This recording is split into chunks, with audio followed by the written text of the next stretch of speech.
Hi friends, welcome to iPlus Training Solutions. നമ്മൾ ഈ സെക്ഷനിൽ കവർ ചെയ്യാൻ പോകുന്ന പോർഷൻ എന്ന് പറയുന്നത് problem solving types strategies and obstacles ആണ്. അപ്പോൾ നമ്മൾ ഡേ ടു ഡേ ലൈഫിൽ കുറേ പ്രോബ്ലംസ് ഫേസ് ചെയ്യുന്നതാണല്ലോ. It could be a very silly thing, it could be a very big thing. അപ്പോൾ പ്രോബ്ലം സോൾവിങ് അല്ലെങ്കിൽ നമ്മൾ പ്രോബ്ലം സോൾവ് ചെയ്യാറുണ്ടല്ലോ, at the end we solve the problems. But how do we do it? What are the different types of problem solving? ഇതൊക്കെയാണ് നമ്മൾ ഇന്ന് നോക്കാൻ പോകുന്നത്. So let's move further. Problem എന്ന് പറയുന്നത് ഒരു സിറ്റുവേഷൻ ആണ് which you want to change and a risk you want to reduce or an opportunity you want to seize. Problem എന്ന് പറയുന്നത് നമുക്ക് ചേഞ്ച് ചെയ്യാൻ ആഗ്രഹമുള്ള ഒരു സിറ്റുവേഷൻ ആയിരിക്കാം, ഒരു റിസ്ക് ആയിരിക്കാം യു വാണ്ട് ടു റെഡ്യൂസ്, അല്ലെങ്കിൽ ഒരു ഓപ്പർച്യൂണിറ്റി ആയിരിക്കാം യു വാണ്ട് ടു സീസ്. അപ്പോൾ പ്രോബ്ലം എന്ന് പറയുന്നത് എന്താണ് എന്നാണ് നമ്മൾ നോക്കിയത്. ഇനി നമ്മൾ നോക്കുന്നത് പ്രോബ്ലത്തിൽ പേഴ്സണൽ പ്രോബ്ലം വരാം. എന്താണ് personal problem? Personal problems R problems that originate within the person or because of his or her situation. ഇവിടെ പേഴ്സൻ്റെ ഉള്ളിൽ നിന്ന് തന്നെ ഒറിജിനേറ്റ് ചെയ്യുന്ന അല്ലെങ്കിൽ പേഴ്സൻ്റെ ഇൻഡിവിജ്വാലിറ്റിയിൽ നിന്ന് തന്നെ ഒറിജിനേറ്റ് ചെയ്യുന്ന പ്രോബ്ലംസിനെയാണ് നമ്മൾ പേഴ്സണൽ പ്രോബ്ലം എന്ന് നമ്മൾ പറയുന്നത്. Personal problem includes relationship issues, health troubles, നമ്മുടെ ഫോബിയ, ലോൺലിനെസ്, ആംഗർ, ഇതൊക്കെ നമ്മുടെ പേഴ്സണൽ പ്രോബ്ലത്തിൻ്റെ അടിയിൽ വരുന്നതാണ്. സോ നമുക്ക് എന്തെങ്കിലും റിലേഷൻഷിപ്പ് ഇഷ്യൂസ് ഉണ്ടെങ്കിൽ, നമുക്ക് എന്തെങ്കിലും ഹെൽത്ത് സ്കെയർ വന്നിട്ടുണ്ട് അല്ലെങ്കിൽ ഹെൽത്ത് ഇഷ്യൂസ് ഉണ്ട്, ഇപ്പോൾ നമുക്ക് BP, ഷുഗർ, അതൊക്കെ ഉണ്ടെങ്കിൽ ഇതൊക്കെ നമ്മുടെ പേഴ്സണൽ പ്രോബ്ലത്തിൻ്റെ അടിയിൽ വരുന്നതാണ്. Because it originates within the person. പിന്നെ വരുന്ന സോഷ്യൽ പ്രോബ്ലമാണ്. ഇവിടെ problems that originate in the society and effect society as a whole or large number of individuals, അതാണ് സോഷ്യൽ പ്രോബ്ലം എന്ന് പറയുന്നത്. ഇത് സൊസൈറ്റിയിൽ നിന്നാണ് ഒറിജിനേറ്റ് ചെയ്യുന്നത് ആൻഡ് ലാർജ് നമ്പർ ഓഫ് ഇൻഡിവിജ്വൽസിനെ ചിലപ്പം അത് എഫക്റ്റ് ചെയ്യുന്നുണ്ടായിരിക്കും. ഇപ്പം നമ്മുടെ ഇന്ത്യ എടുക്കുകയാണെങ്കിൽ ഫോർ ദാറ്റ് മാറ്റർ ചിലപ്പോൾ പോവേർട്ടി ഒരു സോഷ്യൽ പ്രോബ്ലം ആയിരിക്കാം, അൺഎംപ്ലോയ്മെൻറ്റ് ഒരു സോഷ്യൽ പ്രോബ്ലം ആയിരിക്കാം, യൂസ് ഓഫ് ഡ്രഗ്സ്, ഇതൊക്കെ സോഷ്യൽ പ്രോബ്ലം ആയിട്ട് അല്ലെങ്കിൽ അതിൻ്റെ അടിയിൽ വരുന്നതാണ് ഇൻ സോഷ്യൽ പ്രോബ്ലം. പിന്നെ വരുന്ന ടെക്നിക്കൽ പ്രോബ്ലമാണ്. That are in social in nature such as fixing a machine. ഇത് സോഷ്യൽ അല്ല ഇൻ നേച്ചർ. ഇപ്പോൾ നമ്മുടെ വീട്ടിലെ വാഷിംഗ് മെഷീൻ കേടായിപ്പോയി, സോ അത് ഫിക്സ് ചെയ്യുന്നതിന് നമ്മളൊരു ടെക്നിക്കൽ പ്രോബ്ലം എന്ന് പറയും. സോ അതാണ് ടെക്നിക്കൽ പ്രോബ്ലം എന്ന് നമ്മൾ പറയുന്നത്. പിന്നെ വരുന്ന ഡിസിഷൻ മേക്കിംഗ്. ഇവിടെ പ്രോബ്ലം ഡിസിഷൻ മേക്കിങ്ങിൽ വരുമ്പോൾ ഇവിടെ problems that require A choice between strategies or option. ഇവിടെ എന്താണ് problems that require A choice between strategies or option. നമ്മുടെ സ്ട്രാറ്റജി അല്ലെങ്കിൽ ഓപ്ഷന് ബിറ്റ്വീൻ ചോയ്സസ് അല്ലെങ്കിൽ ഓപ്ഷൻസ് വേണ്ട പ്രോബ്ലംസിനെയാണ് നമ്മൾ ഡിസിഷൻ മേക്കിംഗ് പ്രോബ്ലം എന്ന് നമ്മൾ പറയുന്നത്. ഇനി നമ്മൾ നോക്കുകയാണെങ്കിൽ പ്രോബ്ലം സോൾവിങ് എന്താണ്? നമ്മൾ പ്രോബ്ലം കണ്ടു, അതിൽ നമ്മുടെ പേഴ്സണൽ പ്രോബ്ലം വരും, സോഷ്യൽ പ്രോബ്ലം വരും. ഇനി എന്താണ് പ്രോബ്ലം സോൾവിങ്? പ്രോബ്ലം സോൾവിങ് എന്ന് പറയുന്നത് ഒരു മെൻറ്റൽ പ്രോസസ്സാണ് that involves discovering, analysing and solving problems. ഒരു മെൻറ്റൽ പ്രോസസ്സാണ്. ഇതിൽ എന്താണ് നടക്കുന്നത്? ഡിസ്കവറിങ് നടക്കുന്നുണ്ട്, അനലൈസിങ് നടക്കുന്നുണ്ട് ആൻഡ് സോൾവിങ് പ്രോബ്ലംസും നടക്കുന്ന ഒരു മെൻറ്റൽ പ്രോസസ്സാണ് പ്രോബ്ലം സോൾവിങ് എന്ന് നമ്മൾ പറയുന്നത്. ഇതിൻ്റെ അൾട്ടിമേറ്റ് ഗോൾ എന്ന് പറയുന്നത് ഓബ്സ്റ്റക്കിൾസ് ഓവർകം ചെയ്ത് ഒരു സൊല്യൂഷൻ കണ്ടെത്തുക. To set things in order, find a solution, overcome obstacles, ഇതൊക്കെയാണ് നമ്മുടെ പ്രോബ്ലം സോൾവിങ്ങിൻ്റെ ഒരു എയിം എന്ന് നമ്മൾ പറയുന്നത്. So what is the aim of problem solving? Obstacles overcome ചെയ്ത് നമ്മുടെ ഗോളിനെ റീച്ച് ചെയ്യുക and set things on track. അതാണ് നമ്മുടെ പ്രോബ്ലം സോൾവിങ്ങിൻ്റെ ഒരു എയിം എന്ന് നമ്മൾ പറയുന്നത്. ഇനി നമ്മൾ നോക്കുന്ന methods of problem solving. What are the different methods we use for problem solving? അതാണ് നമ്മളിനി നോക്കാൻ പോകുന്നത്. ക്രിട്ടിക്കൽ തിങ്കിങ് നോക്കുകയാണെങ്കിൽ it refers to the ability to analyse information objectively and make a reasoned judgement. എന്താണ് ഇവിടെ നടക്കുന്നത്? ഈ എബിലിറ്റിയാണ് ക്രിട്ടിക്കൽ തിങ്കിങ് എന്ന് പറയുന്ന ഒരു എബിലിറ്റിയാണ്. ഈ എബിലിറ്റി എന്താണെന്ന് വെച്ചാൽ ഇൻഫർമേഷനെ അനലൈസ് ചെയ്ത് ഒബ്ജക്റ്റീവ്ലി അനലൈസ് ചെയ്ത്, സബ്ജക്റ്റീവ്ലി അല്ല, ഒബ്ജക്റ്റീവ്ലി അനലൈസ് ചെയ്ത് ഒരു റീസൺഡ് ജഡ്ജ്മെൻറ്റ് ഉണ്ടാക്കുന്നതിനെയാണ് നമ്മൾ ക്രിട്ടിക്കൽ തിങ്കിങ് എന്ന് പറയുന്നത്. ക്രിട്ടിക്കൽ തിങ്കിങ് ഇൻവോൾവ് ചെയ്യുന്നത് പല സോഴ്സസിൻ്റെ ഇവാലുവേഷനാണ്. അത് ഫാക്ട്സ് ആവാം, ഡേറ്റ ആവാം, റിസർച്ച് ആവാം, ഇതൊക്കെ ഇവാലുവേറ്റ് ചെയ്താണ് ഇവിടെ ക്രിട്ടിക്കൽ ആയിട്ടുള്ള തിങ്കിങ് ഇൻവോൾവ് ചെയ്യുന്നത് അല്ലെങ്കിൽ ക്രിട്ടിക്കൽ തിങ്കിങ് നടക്കുന്നത്. എന്താണ് അവിടെ സംഭവിക്കുന്നത്? It involves evaluation of sources. പല സോഴ്സസിൽ നിന്ന് നമുക്ക് ഇൻഫർമേഷൻ വരാം. അപ്പോൾ ആ സോഴ്സസിൻ്റെ എല്ലാം evaluation is what involves critical thinking. പിന്നെ വരുന്ന good critical thinkers can draw reasonable conclusions from a set of information and discriminate between useful and less useful details to solve a problem to make a decision. നല്ല critical തിങ്കേഴ്സിന്, അതായത് people who are experienced അല്ലെങ്കിൽ who are good at critical thinking, ഇവർക്ക് reasonable ആയിട്ടുള്ള conclusion, ഒരു good set of ഇൻഫർമേഷനിൽ നിന്ന് reasonable ആയിട്ടുള്ളൊരു കൺക്ലൂഷൻ ഡ്രോ ചെയ്യാൻ ഈസിയർ ആണ്.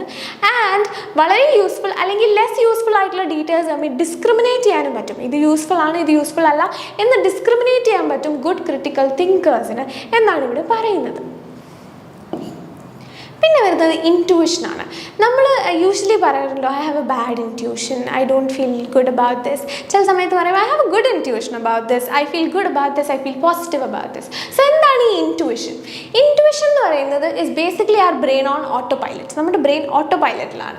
ഇവിടെ എന്താ സംഭവിക്കുന്നതെന്ന് വെച്ചാൽ it performs the actions of processing information പ്രോസസ്സിങ്ങിൻ്റെ ആക്ഷൻ പെർഫോം ചെയ്തുകൊണ്ടിരിക്കുകയാണ്, but without the person's conscious awareness that it is operating. ഇത് നോൺ കോൺഷ്യസ് തിങ്കിങ് ആണ്. That is why it is known as our brain on autopilot. ഇവിടെ intuition എന്താണ്? It is our brain on autopilot. ഇവിടെ information processing ഒക്കെ നടക്കുന്നുണ്ട്, but നമ്മുടെ conscious അവെയർനെസ്സിലുള്ളതല്ല. So that is why it is known as non conscious thinking. ഇവിടെ we not conscious that this is happening, but information is being processed at the back of our mind. So അതുകൊണ്ടാണ് ഇതിനെ brain on auto pilot എന്ന് പറയുന്നത്. And ഇവിടെ most of us are used to making intuitive decisions in our daily life. നമ്മുടെ daily ലൈഫിൽ intuitive decisions എടുക്കുന്നത് most of us are used to it. അപ്പം നമ്മൾ മിക്കവാറും ഡിസിഷൻസ് അല്ല, ബട്ട് ഒരു ഗുഡ് എമൗണ്ട് ഓഫ് ഡിസിഷൻസ് നമ്മുടെ ഇൻറ്റ്യൂഷനെ ബേസ് ചെയ്ത് നമ്മൾ എടുക്കാറുണ്ട്. ഇപ്പം നമ്മളോട് ഒരു സർട്ടൻ പ്ലേസ് വിസിറ്റ് ചെയ്യാൻ കുറച്ച് ആൾക്കാർ പറയാണ്. So we plan on visiting, but then അവിടെ എത്തുമ്പോൾ we see the environment, we see the people, and then our intuition kicks in and tells us this is not safe. അങ്ങനെ ഒരു area maybe നമ്മൾ exit ചെയ്ത് വരുമായിരിക്കും. So what is happening here? Our brain is unconsciously processing all the information around us, and it's giving us intuition, അല്ലെങ്കിൽ it's giving us a kickstart to leave that place. So ഇവിടെ എന്താണ് സംഭവിക്കുന്നത്? Auto പൈലറ്റിലാണ് brain, and unconsciously, നമ്മുടെ conscious അവയർനെസ്സിലല്ല, but unconsciously information processing നടക്കുന്നുണ്ട്, and അതിൻ്റെ ബേസിസിലാണ് ഇവിടെ ഇൻറ്റ്യൂഷൻ നമുക്ക് കിക്ക് ഇൻ ആവുന്നത്. സോ ഇവിടെ എന്താ സംഭവിക്കുന്നത്? As soon as subjective judgement is involve, rational reasoning is very difficult to apply. Subjective judgement എപ്പോൾ ഇൻവോൾവ് ആവുന്നോ അപ്പോൾ റാഷണൽ ആയിട്ടുള്ള റീസണിങ് എന്ന് പറയുന്നത് വളരെ ഡിഫിക്കൽട്ടാണ് അപ്ലൈ ചെയ്യാൻ. ഒബ്ജക്റ്റീവ് തിങ്കിങ്ങിലാണ് റാഷണൽ ആയിട്ടുള്ള ഒരു objective and rational go hand in hand. പക്ഷേ subjective and rational don't go hand in hand. Subjective ആയിട്ടൊരു ഡിസിഷൻ എടുക്കുമ്പോൾ അത് മിക്കവാറും റാഷണൽ ആവാനുള്ള സാധ്യതകളും കുറവാണ്, അല്ലെങ്കിൽ റാഷണൽ റീസണിങ് അവിടെ പ്രസൻറ്റ് അല്ല. ഇവിടെ typical examples where intuition can play an important role എന്ന് പറയുന്നത് choosing your life partner, selecting the right car to buy, evaluation of a job, decision about education. ഇവിടെയൊക്കെ നമ്മൾ ഇൻറ്റ്യൂഷൻ ഉപയോഗിക്കാറുണ്ട്. ഇപ്പോൾ ചില സമയത്ത് ഇൻ മാരേജസ് വാട്ട് ഹാപ്പൻസ്, ഇപ്പം arranged marriage ആണെങ്കിൽ when you meet the person, when you talk to the person, you might feel good about the person. അപ്പോൾ അങ്ങനെ your intuition helps in choosing the right partner. അല്ലെങ്കിൽ നമ്മളൊരു education choose ചെയ്യാണ്, further എന്ത് ചെയ്യണം, ആ ഒരു എഡ്യൂക്കേഷൻ ചൂസ് ചെയ്യുമ്പോൾ ചിലപ്പോൾ നമ്മുടെ intuition plays a role in telling okay this is the right thing to do or this might be the right thing to do. പക്ഷേ ഇത് മിക്കവാറും സബ്ജക്റ്റീവാണ്. അതിലൊരു റാഷണാലിറ്റി കാണണം എന്നില്ല, റാഷണാലിറ്റി പ്രസൻറ്റ് ആവുന്നത് വളരെ റെയർ ആയിട്ടാണെന്നും ഇവിടെ നോട്ട് ചെയ്യേണ്ട ഒരു പോയിന്റാണ്. പിന്നെ വരുന്നത് ബ്രെയിൻ സ്റ്റോമിംഗ് ആണ്. ബ്രെയിൻ സ്റ്റോമിംഗ് എന്ന് പറയുന്നത് ഒരു കോൺഫറൻസ് ടെക്നീക്കാണ് by which a group attempts to find a solution for a specific problem by amassing all the ideas spontaneously by its members. ഇത് വളരെ കോമൺ ആയിട്ട് ഓർഗനൈസേഷൻസിലൊക്കെ കാണുന്നതാണ്. ഇപ്പോൾ ഫോർ ഇൻസ്റ്റൻസ് ചില സമയത്ത് what happens is organisations run out of ideas. ഇപ്പം നമ്മളൊരു magazine firm എടുക്കുകയാണ്. ഈ മാഗസിൻ ഫേം എടുക്കുമ്പോൾ അവിടെ what happens is they want new ideas, right? എപ്പോഴാണ് മാഗസിൻ കൂടുതൽ ആൾക്കാർ വായിക്കുന്നത്? അത് പുതിയ വെറൈറ്റി ഉള്ള ടോപ്പിക്സ് വരുമ്പോൾ, അല്ലെങ്കിൽ വളരെ ഇൻട്രസ്റ്റിംഗ് ആയിട്ടുള്ള ടോപ്പിക്സ് വരുമ്പോൾ. സോ ഇവിടെ എന്താ സംഭവിക്കുന്നത്? Magazine might run out of ideas, വളരെ ഇൻട്രസ്റ്റിംഗ് ആയിട്ടുള്ള പുതിയ ഐഡിയാസ് കൊണ്ടുവരാൻ ശ്രമിക്കും. അപ്പോൾ ഇവരെന്താണ് ചെയ്യുന്നത്? ഒരു ഓർഗനൈസേഷനിൽ ദേ ഗ്യാദർ എവ്രി വൺ, എല്ലാവരെയും, എല്ലാ എഡിറ്റേഴ്സിനെയും, എല്ലാ കണ്ടന്റ് ക്രിയേറ്റേഴ്സിനെയും ഒരുമിച്ച് കൂട്ടിയിരുത്തിട്ട് അവർ പറയും throw out all your ideas, put forth all your ideas, no idea is a bad idea എന്നും പറഞ്ഞാൽ എല്ലാ ഐഡിയാസും കേൾക്കും. സോ ഇവിടെ എന്താണ് സംഭവിക്കുന്നത്? സ്പോണ്ടേനിയസ്ലി പല ഐഡിയാസ് ആണ് വരുന്നത്. ഇവിടെ എല്ലാവരുടെയും ബ്രെയിൻ വർക്ക് ചെയ്തുകൊണ്ടിരിക്കുക. That is maybe why it's called brain storming. ഇവിടെ എല്ലാവരുടെയും ബ്രെയിൻ വർക്ക് ചെയ്തുകൊണ്ടിരിക്കുകയാണ്, every ones producing ideas. And ഇവിടെ അതിൽ നിന്ന് നമ്മളൊരു ഡിസിഷൻ എടുക്കാമായിരിക്കും ഇൻ എ കോൺഫറൻസ് ടെക്നീക്ക്. അപ്പോൾ ഇവിടെ എന്താണ് സംഭവിക്കുന്നത്? അലക്സ് ഫോസ്ബോൺ ആണ് ഈ ടെക്നീക്കിൻ്റെ ഫാദർ എന്ന് നമ്മൾ പറയുന്നത്. ഇതൊരു PYQ ക്വസ്റ്റ്യൻ ആയിട്ട് വരാം. Who is the father of brain storming? ഇവിടെ ആരാണ് അതിൻ്റെ ഫാദർ? അലക്സ് ഫോസ്ബോൺ ആണ്. ഇത് ആദ്യമായിട്ട് ഈ ടെക്നീക്കിനെ പറ്റി മെൻഷൻ ചെയ്തത് പുള്ളിയുടെ ബുക്കായ അപ്ലൈഡ് ഇമാജിനേഷനിലാണ്. അപ്ലൈഡ് ഇമാജിനേഷൻ 1963 പബ്ലിഷ് ചെയ്തത്. ഈ ബുക്കിലാണ് ആദ്യമായിട്ട് ബ്രെയിൻ സ്റ്റോമിങ്ങിനെ പറ്റി അലക്സ് പറഞ്ഞത്. എന്താണ് brain storming? It is basically throwing out all your ideas. എല്ലാവരും കൂടെ അവരുടെ ബ്രെയിൻ ലിറ്ററലി സ്റ്റോം ചെയ്യുവാണ് ടു പ്രൊഡ്യൂസ് സ്പോണ്ടേനിയസ് ആയിട്ട് ഐഡിയാസ്. ഇവിടെ ഇത് നമ്മൾ മിക്കവാറും യൂസ് ചെയ്യുന്നത് ഓർഗനൈസേഷൻസിലാണ്. When people are out of ideas, when we could use a fresh set of eyes to see things, അപ്പോഴൊക്കെയാണ് നമ്മൾ ബ്രെയിൻ സ്റ്റോമിങ് യൂസ് ചെയ്യുന്നത്. പിന്നെ വരുന്നത് കളക്റ്റീവ് ഇൻ്റലിജൻസ് ആണ്. എന്താണ് ഈ collective intelligence? Collective intelligence is shared or group intelligence that emerges from collaboration, collective efforts and competition of many individuals and helps in problem solving. അപ്പോൾ ഇവിടെ എന്താണ് സംഭവിക്കുന്നത്? കളക്റ്റീവ് ഇൻ്റലിജൻസ് എന്ന് പറയുന്നത് ഷെയർഡ് ആണ്. It could be by a group, അല്ലെങ്കിൽ ഒരു group intelligence ആണ്. ഇതെങ്ങനെയാണ് എമേർജ് ചെയ്യുന്നത്? കൊളാബറേഷനിൽ നിന്ന് എമേർജ് ചെയ്യും. ആൻഡ് കളക്റ്റീവ് എഫേർട്സ് അല്ലെങ്കിൽ കോമ്പറ്റീഷൻ ഓഫ് മെനി ഇൻഡിവിജ്വൽസിൽ നിന്ന് എമേർജ് ചെയ്യുന്നതാണ് ഇവിടെ കളക്റ്റീവ് ഇൻ്റലിജൻസ് എന്ന് നമ്മൾ പറയുന്നത്. ഇവിടെ the primary difference between individual intelligence and collective intelligence is the social dimension and the ability of a group to achieve unity of purpose, action and thought. ഇവിടെ എന്താണ് individual ഇൻ്റലിജൻസും collective ഇൻ്റലിജൻസും തമ്മിലുള്ള വ്യത്യാസം? വ്യത്യാസം എന്താണെന്ന് വെച്ചാൽ സോഷ്യൽ ഡയമെൻഷൻ്റെ വ്യത്യാസമാണ്. ആൻഡ് എബിലിറ്റി ഓഫ് ദ ഗ്രൂപ്പിന് unity achieve ചെയ്യാനുള്ള ഒരു എബിലിറ്റി ഉണ്ട് in collective intelligence.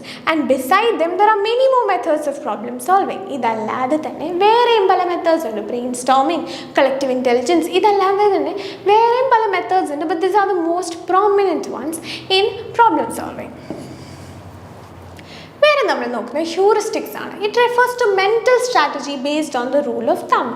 Rule of തമ്പിനെ ബേസ് ചെയ്തുള്ള ഒരു മെൻറ്റൽ സ്ട്രാറ്റജിയാണ് ഹ്യൂറിസ്റ്റിക്സ് എന്ന് പറയുന്നത്. ഇതിന് ഒരു ഗ്യാരൻറ്റിയും ഇല്ല ഇത് വർക്ക്ഔട്ട് ചെയ്ത് ബെസ്റ്റ് സൊല്യൂഷൻ പ്രൊഡ്യൂസ് ചെയ്യുന്നുള്ളത്. ഹ്യൂറിസ്റ്റിക്സിന് ഒരു ഗ്യാരൻറ്റിയും ഇല്ല that it will work out and produce the best solution.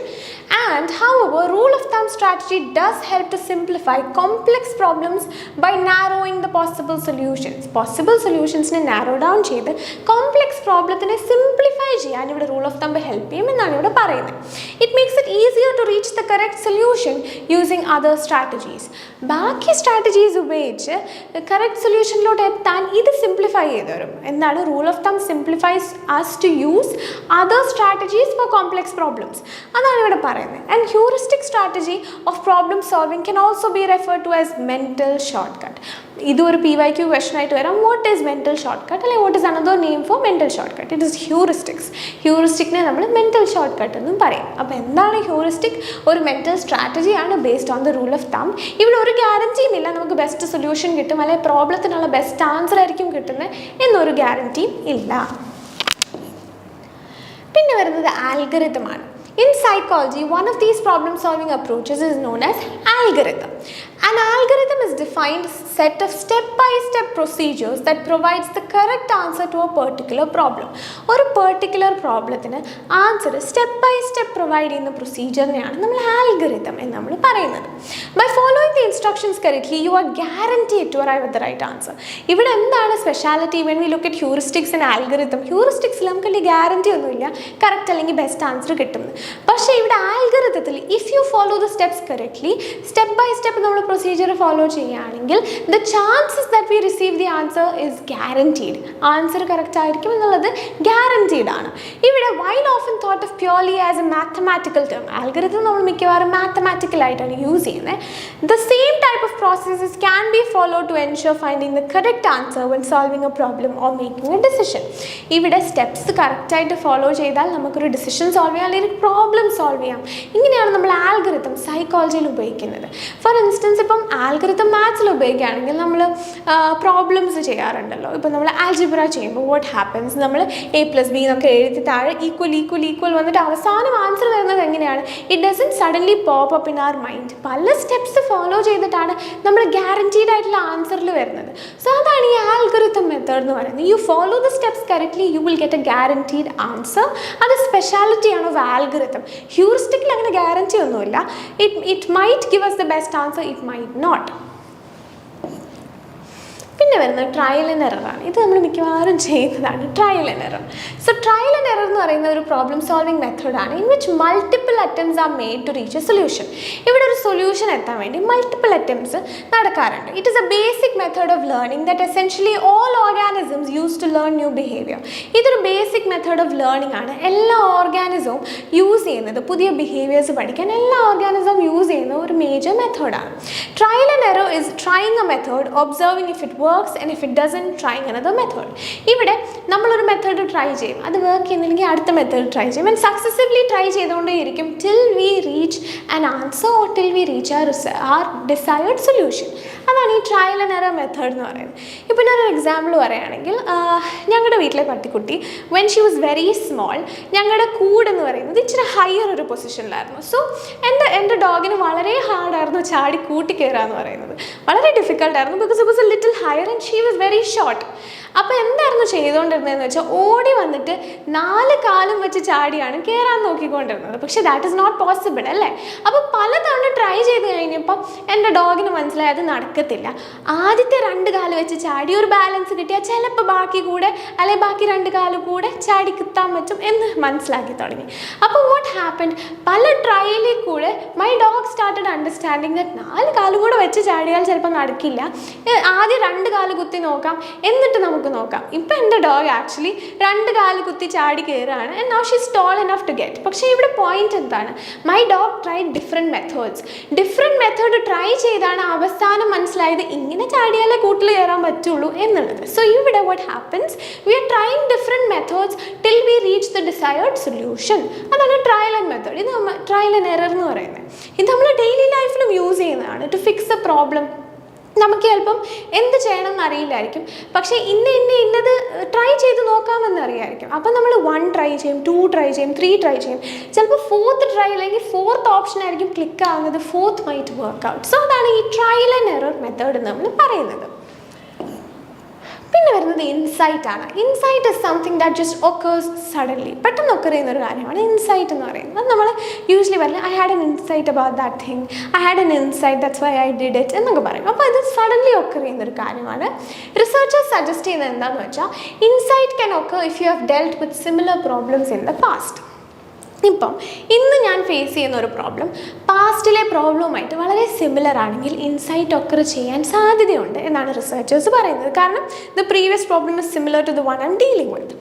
ഇവിടെ for instance knowing that you have solved a particular algebra question in the past will make it much easier for you to solve the similar questions at present. ഇപ്പം പണ്ട് നമ്മൾ അല്ലെങ്കിൽ 9th ക്ലാസ്സിൽ ഞാനൊരു algebra question figure out ചെയ്തു and I worked it this way, ഈ ഫോമിൽ ഉപയോഗിച്ചാണ് ഞാൻ വർക്ക് ഔട്ട് ചെയ്തത്. അപ്പോൾ പുതിയതായിട്ട് 10th ക്ലാസ്സിൽ വെച്ച് ഇതിനോട് സിമിലർ ആയിട്ടുള്ള ഒരു ആൽജിബ്ര പ്രോബ്ലം കാണുമ്പോൾ നമ്മൾ എന്താ വിചാരിക്കുക, അന്ന് സോൾവ് ചെയ്ത പോലെ നമുക്ക് ട്രൈ ചെയ്ത് നോക്കാം. സോ അവിടെ സ്പോണ്ടേനിയസ് ആയിട്ട് ഒക്കർ ചെയ്യുന്നത് അല്ലെങ്കിൽ സഡൻലി ഒക്കർ ചെയ്യുന്നതാണ് ഇൻസൈറ്റ് എന്ന് നമ്മൾ പറയുന്നത്. റിസർച്ചേഴ്സ് പറയുന്നത് this can happen if you have previous similar experience എന്നാണ് ഇവിടെ പറയുന്നത്. However, always necessary അല്ല that the mental processes be related with past problem. എപ്പോഴും നെസസറി അല്ല പാസ്റ്റ് പ്രോബ്ലവുമായിട്ട് റിലേറ്റഡ് ആവണം എന്നുള്ളത്. In fact, most cases of mental processes leading to insight happen outside of consciousness. In fact, നമ്മുടെ most processes നടക്കുന്നത് എവിടെയാണ്? Most cases of mental processes leading to insight നടക്കുന്നത് outside of our consciousness എന്നാണ് ഇവിടെ പറയുന്നത്. So ഇവിടെ necessary അല്ല പാസ്റ്റുമായിട്ട് linked ആണ് അല്ലെങ്കിൽ പാസ്റ്റുമായിട്ട് സിമിലർ ആയിരിക്കണം എന്നുള്ളത് നെസസറി അല്ല, അല്ലെങ്കിൽ അങ്ങനെയുള്ളൊരു സിറ്റുവേഷനിലാണ് ഇൻസൈറ്റ് വരണം എന്നുള്ളത് നെസസറി അല്ല.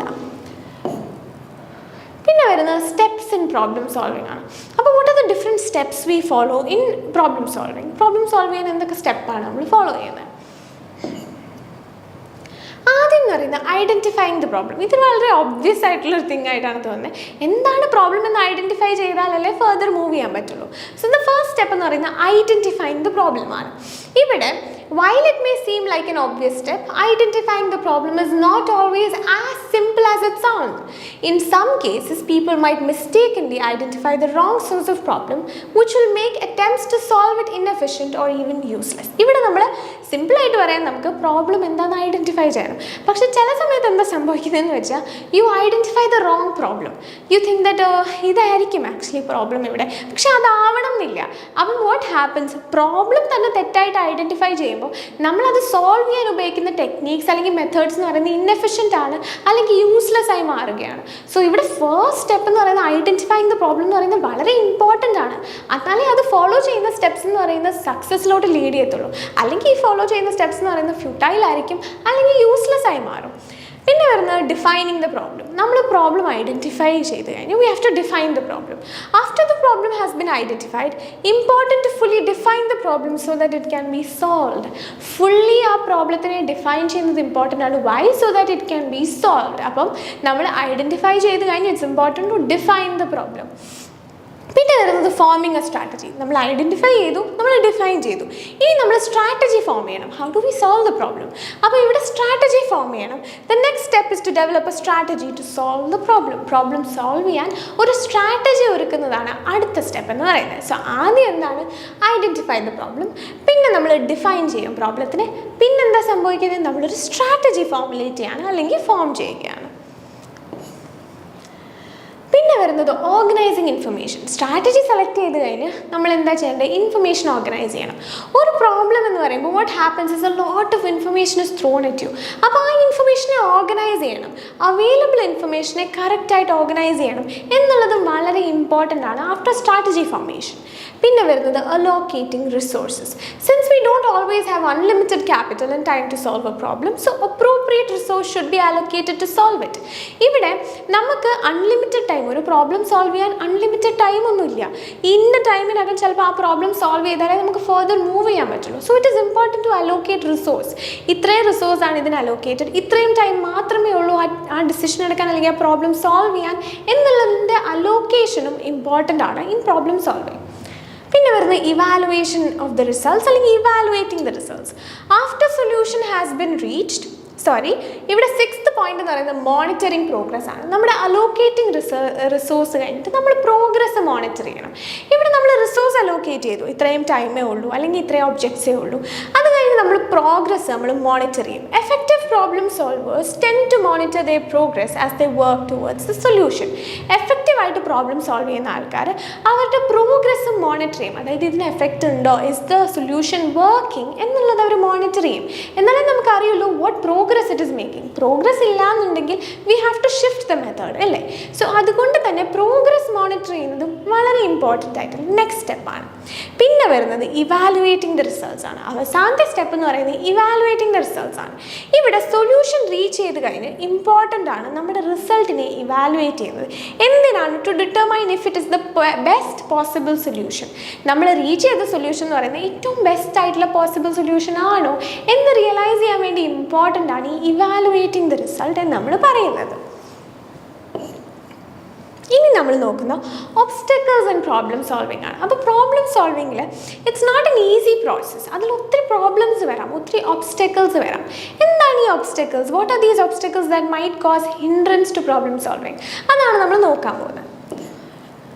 പ്രോബ്ലം സോൾവിങ് ഒരു ഫ്ലോലെസ് പ്രോസസ് അല്ല, അതിൽ പ്രശ്നങ്ങൾ വരാം. അപ്പോൾ there are number of different obstacles that can interfere with our ability to solve a problem quickly and efficiently. ഒരു പ്രോബ്ലം സോൾവ് ചെയ്യണമെങ്കിൽ നമുക്കത് ക്വിക്ക്ലി ആൻഡ് എഫിഷ്യൻ്റ്ലി സോൾവ് ചെയ്യാനാണ് നമ്മുടെ ആഗ്രഹം. പക്ഷേ അത് ക്വിക്ക്ലി ആൻഡ് എഫിഷ്യൻ്റ്ലി സോൾവ് ചെയ്യണമെങ്കിൽ പല ഒബ്സ്റ്റക്കിൾസും വരാം and it is important to overcome these obstacles. അപ്പോൾ എന്താണ് ഈ ഒബ്സ്റ്റക്കിൾസ്? ഇവിടെ ആദ്യം പറയുന്നത് ഫങ്ഷണൽ ഫിക്സഡ്നെസ് ആണ് ആദ്യത്തെ ഒരു ഒബ്സ്റ്റക്കിളായിട്ട് വരാൻ സാധ്യത. ഈ ടേം റെഫർ ചെയ്യുന്നത് is to the tendency to view problems only in their customary manner. ഒരു പ്രോബ്ലത്തിനെ അതിൻ്റെ കസ്റ്റമറി മാനറിൽ മാത്രം വ്യൂ ചെയ്യുന്നതിനെയാണ് ഫങ്ഷണൽ ഫിക്സഡ്നെസ് എന്ന് പറയുന്നത്. ഇവിടെ functional fixedness prevents people from seeing all of the different options that might be available to find a solution. ഒരു solution available ആയിട്ടില്ല അല്ലെങ്കിൽ ആ സൊല്യൂഷന് വേണ്ടി എത്രയൊക്കെ ഓപ്ഷൻസ് ഉണ്ടോ അതൊന്നും കാണാൻ പറ്റില്ല ഇഫ് സമ്മൺസ് ഫങ്ഷണലി ഫിക്സഡ്. അപ്പോൾ അതാണ് ഈ പറയുന്ന ഫങ്ഷണൽ ഫിക്സഡ് ഫിക്സഡ്നെസ് എന്ന് പറയുന്നത് ഒരു പ്രോബ്ലത്തിനെ അതിൻ്റെ കസ്റ്റമറി മാനറിൽ മാത്രം കാണുന്ന ടെൻഡൻസിയാണ്. സോ വാട്ട് ഹാപ്പൻസ് ഹിയർ, ഒരു പ്രോബ്ലം സോൾവ് ചെയ്യാനുള്ള പല മെത്തേഡ്സും ഇതിൽ മിസ് ഔട്ട് ആയി പോവുകയാണ്. Your tendency is to just look straight at one problem അല്ലെങ്കിൽ വൺ സൊല്യൂഷൻ. സോ ഇവിടെ എന്താണ് സംഭവിക്കുന്നത്, you are not fully seeing all of the different options. All of the different options fully നമ്മൾ കാണുന്നില്ല, അല്ലെങ്കിൽ functional fixedness prevent ചെയ്യാണ് from us seeing it. പിന്നെ വരുന്നത് ഇറലവൻറ്റ് ഓർ മിസ്ലീഡിങ് ഇൻഫർമേഷൻ. നമ്മളൊരു പ്രോബ്ലം സോൾവ് ചെയ്യാൻ നോക്കുമ്പോൾ പല ഇൻഫർമേഷൻ നമുക്ക് വരും. അതിൽ ഇറലവൻറ്റ് ഇൻഫർമേഷൻ വരും, യൂസ്ലെസ് ഇൻഫർമേഷൻ അല്ലെങ്കിൽ മിസ്ലീഡിങ് ആയിട്ടുള്ള ഇൻഫർമേഷനും വരും. ഇവിടെ it is important to distinguish between information that is relevant to the issue and irrelevant data that can lead to faulty solution. അതായത് ഇറലവൻറ്റ് ആയിട്ടുള്ള ഇൻഫർമേഷനും റെലവൻറ്റ് ആയിട്ടുള്ള ഇൻഫർമേഷൻ നമ്മൾ ഡിസ്റ്റിംഗ്വിഷ് ചെയ്യുന്നത് ഇമ്പോർട്ടൻ്റ് ആണ്. അല്ലെങ്കിൽ what happens, it might lead to a faulty answer. So ഇവിടെ important ആണ് മിസ്ലീഡിങ് ആയിട്ടുള്ള ഇൻഫർമേഷനും നമുക്ക് ഇറലവൻറ്റ് ആയിട്ടുള്ള ഇൻഫർമേഷനും നമുക്ക് ഡിഫറൻസ് പറയാൻ പറ്റണം, അല്ലെങ്കിൽ മാറ്റി നിർത്താൻ പറ്റണം എന്നുള്ളത്. അല്ലെങ്കിൽ it will turn into an obstacle and result എന്താ സംഭവിക്കുന്നത്, നമുക്ക് കറക്റ്റ് ആയിട്ടുള്ളൊരു ആൻസർ കിട്ടില്ല, അല്ലെങ്കിൽ ഒരു സൊല്യൂഷൻ കിട്ടില്ല. പിന്നെ വരുന്നത് അസംഷൻസ് ആണ്. When dealing with a problem people often make assumptions about the constraints and obstacles that prevent solution. ഇവിടെ നമ്മൾ ചിലപ്പോൾ അസംഷൻസ് ഉണ്ടാക്കും, ഓ ഞാൻ അങ്ങനെ ചെയ്താൽ അത് സംഭവിക്കില്ലായിരിക്കും, ഞാൻ ഇങ്ങനെ ചെയ്താൽ oh this is gonna happen, ഞാൻ ഇങ്ങനെ ചെയ്താൽ അവരത് പറയും. സോ ഇങ്ങനെ പല പ്രശ്നങ്ങൾ സംഭവിക്കാം when we are dealing with a problem. അപ്പോൾ ഇവിടെ assumptions is A bad thing. കാരണം അസ്യൂം ചെയ്യുമ്പോൾ what happens, it prevents us from reaching a desired solution. പിന്നെ വരുന്ന മെൻറ്റൽ സെറ്റാണ്. വേറൊരു കോമൺ പ്രോബ്ലം എന്ന് പറയുന്നത് is the tendency of people to use solutions that have worked in the past. നമ്മൾ similar problem, അതായത് അന്ന് ഇങ്ങനെ നടന്നപ്പോൾ ഞാൻ ഈ സൊല്യൂഷനാണല്ലോ ഉപയോഗിച്ചത് എന്ന് കരുതി നമ്മൾ അതേ സൊല്യൂഷൻ ഉപയോഗിക്കും. But maybe this time we can use a different method. So ആ tendency to use a method that has worked previously, അതിനെയാണ് നമ്മൾ മെൻറ്റൽ സെറ്റ് എന്ന് പറയുന്നത്. ചില സമയത്ത് അത് വർക്ക്ഔട്ട് ആവും, ബട്ട് ചില സമയത്ത് അത് വർക്ക്ഔട്ട് ആവില്ല. സോ ആ tendency to use the same method to solve a similar problem, അതിനെയാണ് നമ്മൾ മെൻറ്റൽ സെറ്റ് എന്ന് പറയുന്നത്. അപ്പോൾ നമ്മൾ ഈ സെക്ഷനിൽ എന്താണ് കവർ ചെയ്തത്, നമ്മൾ ഒബ്സ്റ്റക്കിൾസ് നോക്കി, നമ്മൾ ടൈപ്സ് നോക്കി of problem solving, what is problem solving, എന്താണ് പ്രോബ്ലം, ഇതൊക്കെയാണ് നമ്മൾ ഈ സെക്ഷനിൽ കവർ ചെയ്തത്. Thank you for listening. എന്തെങ്കിലും ഡൗട്ട്സ് ഉണ്ടെങ്കിൽ please feel free to ask. Thank you so much.